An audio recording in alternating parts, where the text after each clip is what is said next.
Hi, everybody, and welcome to day 7, the final day of opening up in lockdown.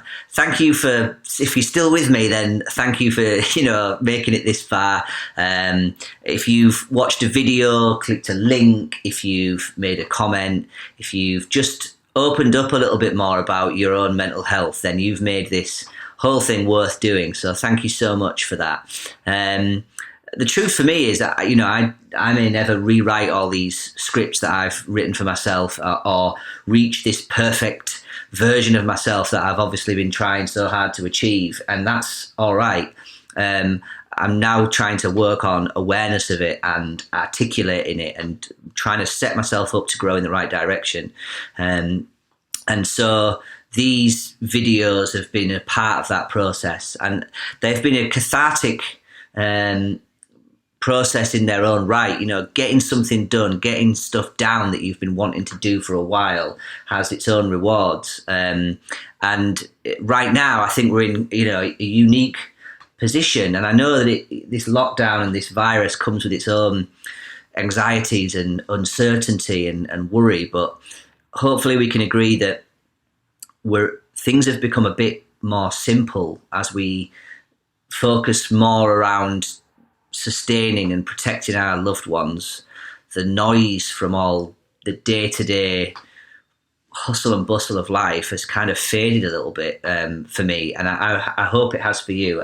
Like I say, I'm aware that it's not the same for everyone, but I hope that you can try and use some of that time, that clarity, to focus in on what you might want after all this, and be confident about the fact that you might be able to achieve it. There's one thing that's becoming clearer and clearer for me, and that is that we need each other. Not just you and me, but in general. I think the need for human connection is absolutely instinctual in us all, and we've seen it so much more highlighted during this lockdown as everybody's nodding and smiling at each other in the streets and making excuses to talk to each other over their fences, and the live streams and quizzes and FaceTimes and all that. We're so connected right now, and it's an absolute blessing. But at the same time, that social media that we're all immersed in, it comes with its own isolation and loneliness, and especially for the next generation who don't know a time where life wasn't photographed, filtered, shared, compared with others, and the damage, the untold damage that can do. And so part of the reason I wanted these videos to be in this format was to show you that it's not always the full picture, and don't assume that you're weird or that everybody else is fine and you're not, because there's always more to the story. There's always a bigger picture that you're not seeing, and that's don't assume that you can help somebody else because you're struggling, because it might be your struggle that is why you can help somebody else. And so put it out there. I've tried to talk more and more to my friends and family and people around me, and it's undoubtable that people will be surprised by this because of the way that I carry myself in real life and on social media. This is the real me, and I'm not ashamed of that. And I recommend the process for you of putting yourself out there. I think this has been a self-indulgent process for me, and quite egotistical, I think. Setting out with the idea that people would want to listen to what I've got to say or look at my face for any period of time is still weird for me. And we've got to push through that feeling that maybe what we've got to say holds no value to anybody else, or that we won't be heard or accepted, or that we'll be put in someone's box for being, boring or weak or incapable. And we've got to tell our story the way that it's most natural to us to do.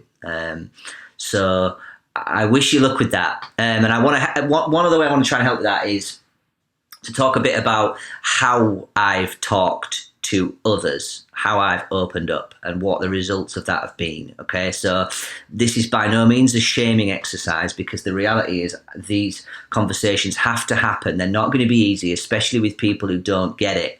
But we can't close those conversations down. So for starters, the one person said to me, "What have you got to be anxious about?"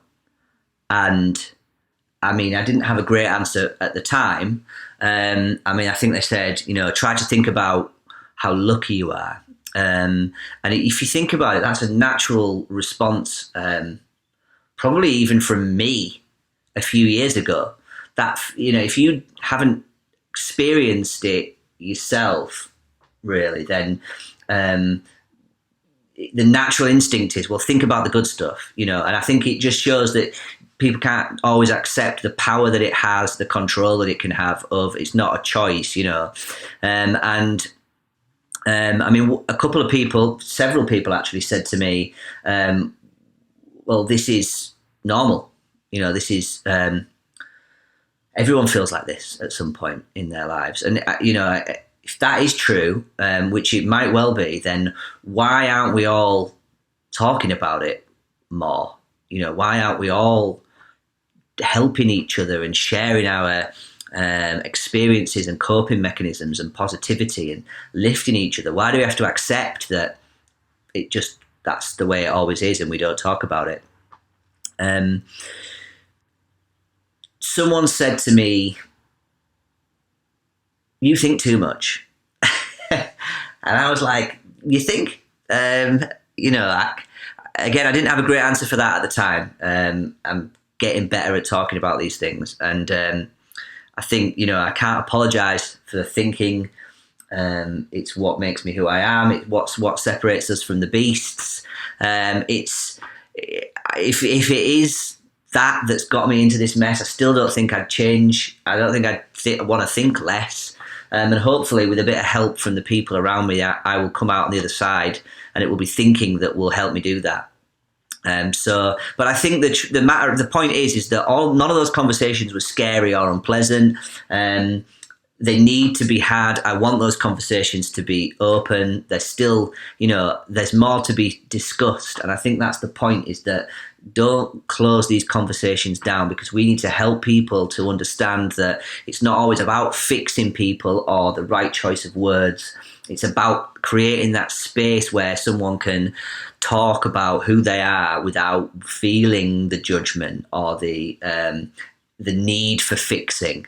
When you want to grow in that, if there's a space there, you can grow into it. If the space is shut down by a solution, then perhaps it isn't there for you to grow into. And so we need to work on that, me, us, all of us, whether we have mental health problems or not. We all need to work on creating that space rather than closing it down. And I'll tell you what, that those few examples I've given there are the small percentage of acceptable conversations that I had. The rest of the conversations that I had were incredibly supportive and empowering, and I've got closer to people as we found more common ground than ever before.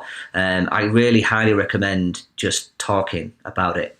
Now, how will I know if it's been a success? Well, it won't be happiness. I'm not searching for this utopian version of happiness anymore. I think for me, it will be about, gratitude. I think happiness is something that happens to us depending on what is out there. And gratitude is something that we have for what we've got, regardless of what happens to us, if that makes sense. Humans have this thing called hedonic adaptation, and it's this tendency that humans have to revert back to their base level of happiness or contentment, or whatever you want to call it. And so they did studies on people who'd lost limbs and people who had won the lottery, and their happiness levels over time. And before long, people revert back to what they were like before, regardless of how extreme their circumstances might have been. And so, it's that base level that needs work. You know, it's that base level. I need to start to accept who I am a little bit more. I mean, you know, I've evolved. We've all evolved to worry and to panic and to be anxious. And so, you know, I'm not weird. Well, I am weird, but not because of that. You know, those processes have just got confused somewhere along the way, and as they have, instead of accepting that and dealing with it, I've engaged in an ever more sort of complicated mask wearing exercise, which to protect myself from that, and it's not sustainable over time. You know, big life changes come along, and my comfort zone is way behind me, and my inner chimp is hypersensitive, and I'm staring at this like imposter in the mirror, asking him, well, why do you deserve this life, and what have you got to do to prove that you've earned it? And trying to reassure myself that I'm not alone, and actually I've got to maintain this facade because everything will disappear if I don't. So if you've ever seen somebody struggle, heard about somebody struggle, and thought, man up, get a grip, try harder, any of those things, then, you know, just remember that this can catch up with anyone. This might already be affecting people that you care about, that you that are close to you, but they're not able to talk about it. And you might be, with that strength of character, you might be the right person to be able to help them through a time. I'm now working on looking inwardly for acceptance rather than looking outwardly for validation. I'm going to keep pushing with my business, but not to try and make me rich and buy things, but to try and get my work life family balance sorted at some point in the future, so that, you know, I can find some peace and experiences that bring me closer to other people. I'm going to be working on increasing my, you know, this coaching stuff, increasing my self-awareness and growth mindset so that I can try and work on that base level. And when I'm present again in those moments, where I'm not sort of thinking about everything that's happened or worrying about what's to come, when I'm just taking that moment for what it is, I think that will be when I know that I'm sort of back to me again, I think. So I've said it in every video, and I'll say it one more time for you. Talk about it. Tell us. You've got to tell us how you really feel, what you really want, what you're capable of, what you are going to achieve.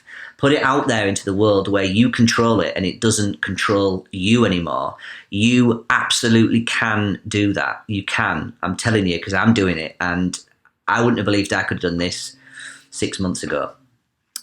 So thanks again for indulging me in this. It's, at the very least, you've got to know me a bit better, and at the very best, hopefully you've set some goals or recognised your own abilities. I think the main goal should always be, the first goal in life should be to be kind. It's the theme of Mental Health Awareness Week this year. It feels like the theme of the lockdown. And so why can't we just carry that on? And I don't just mean credit where it's due. Well, I do, credit where it's due, you know. But I mean, not just being kind to our fellow humans, but being kind to yourself primarily. And so it's over to you now. It's my birthday, and I'm not going to ask for any presents. I'm going to ask you for one favour, and that is to go and get a big Post-it note pad or a piece of paper, a bit of sticky tape and a pen. I'll wait. Well, you can pause it, can't you? Pause it. Come on, pause. I'll know if you didn't pause. Welcome back. Now, I would like you to go and write down on that piece of paper a goal for me. Now, it can be that big, scary goal in the distance that you've been keeping in for a long time, but that you know that you want to do. Or it can be that 1% goal, that booking that course, having that conversation, calling that person who can help. But I want you to write it down for me. And if you're not comfortable with a goal, that's okay. I'd like you to write down a compliment for you. And I'd like you to, I mean, it can be anything. You know, we're all dealing with this lockdown differently. I've added a few pounds. I've definitely grown a few more greys, some of you may realise. But, you know, I want you to, you look brilliant. That can be it. You've done a great job. That can be it. You're a great teacher. Give yourself a compliment and mean it. And I'd like you to, whatever it is, goal or compliment, I'd like you to stick it either on the bathroom mirror or on the door, the front door, on the way, where you'd see it on the way out. Anywhere where you'd see it every single day. And I hopefully then, I've done my bit, because then your reticular activating system will kick in. You will start to see reasons why that can work for you more. And so I'll be happy. That'll be my birthday made. So it's your turn. It's over to you now. I got nothing else. Thank you so much for joining me. God, it's 16 minutes. It's too long. If you're still here, then what are you doing? Thank you very much indeed. And for joining me in opening up in lockdown for the last time. Goodbye.